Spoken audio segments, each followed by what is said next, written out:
வச்சத்தாய என் பார்வை உன்னோடு உன் பொம்மை கண்ணோடு பேசாமல் விண்ணோடு நாம் மிதந்து போவோம் కాదారా అడియాలో.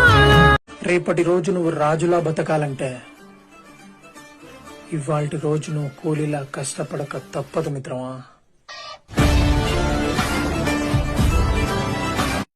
సామి అంటే హామీ తనై ఉంటాడు రా చివరంట లోకాలనే లేటాడు నీకు సాయం కాకపోడు